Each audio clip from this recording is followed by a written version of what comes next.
Yeah, Alright, hitting all five of y'all. Cool. There you go. This is something dark. Alright.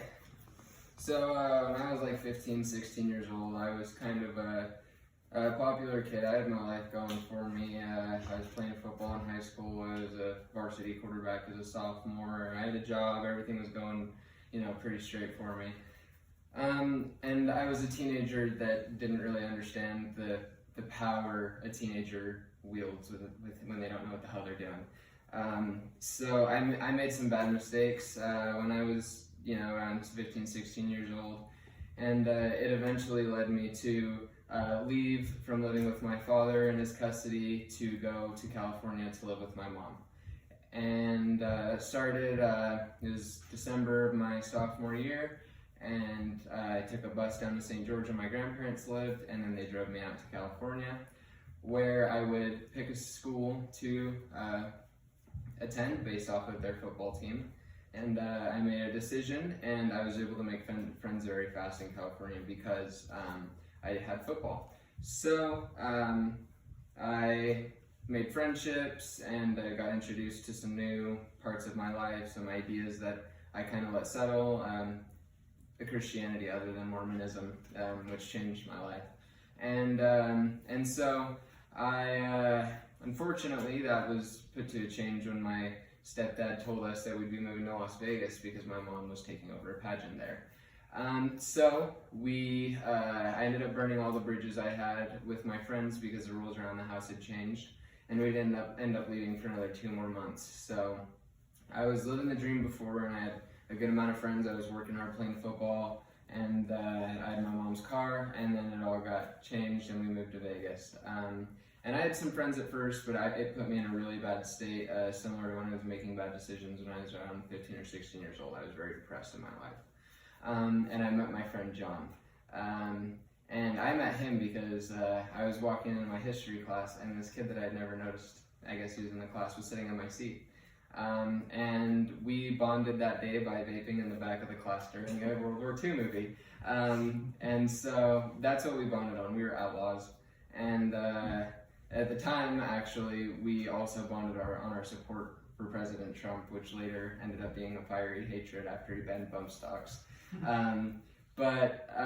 So we went to a rally together, even of President Trump's in Las Vegas. And that day, the car that I was driving, my mom's old car, got repoed. And from then on, I didn't have phone service because the pageant was too expensive. And my mom and stepdad's relationship took a bad turn, and I was kind of made the referee of the house, but in the same ways, I also took a lot of the contention in the house. So between the siblings, if there was a dispute, I had to referee it. There was allegations of affairs between my parents, and I would have to mediate that situation, and they would ask me to do stuff that would interfere with their relationship, and it was a complete disaster. So after the pageant, we got news that we were moving to Arizona, and I was told it was Tennessee before we moved, and I was very disappointed that it wasn't. But we moved to Arizona, and from Arizona, I ended up, when we got there, I was like, okay, I can't play football anymore, and there was a Chick-fil-A right across the street from my school, which is about a 10-minute walk to my house. And Chick-fil-A was where I was previously employed in Utah. So I got a job there, and I worked really hard in my job, and I worked really hard in my academics. And with 2 AP classes, I got an academic letter for 4.0 GPA.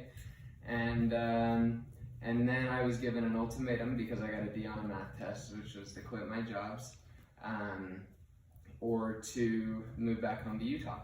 And so I decided to move back home to Utah because I had missed very much, and there was a lot of drama, and I was put in positions that made me grow up more than I should have. So that was something that changed my life because it put me through, I met a lot of different people, I had a lot of different life experiences, and I was able to go through character development that I needed to by being put in situations that stretched me to my limits and that challenged me to find solutions to seemingly impossible problems.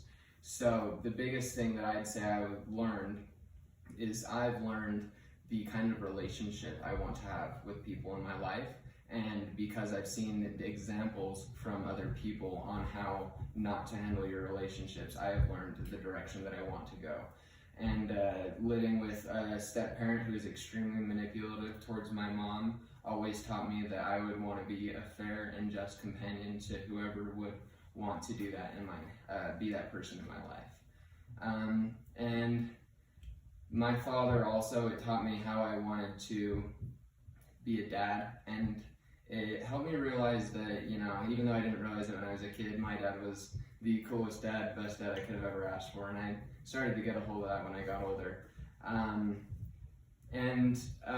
You know, most importantly, I learned to deal with adult responsibilities without adult privileges, and that benefited me in a great way when that damn Donald Trump raised the national nicotine age to 21 a year before I was able to buy it in Utah. But I don't really care because, like I said, me and John found it over being outlaws.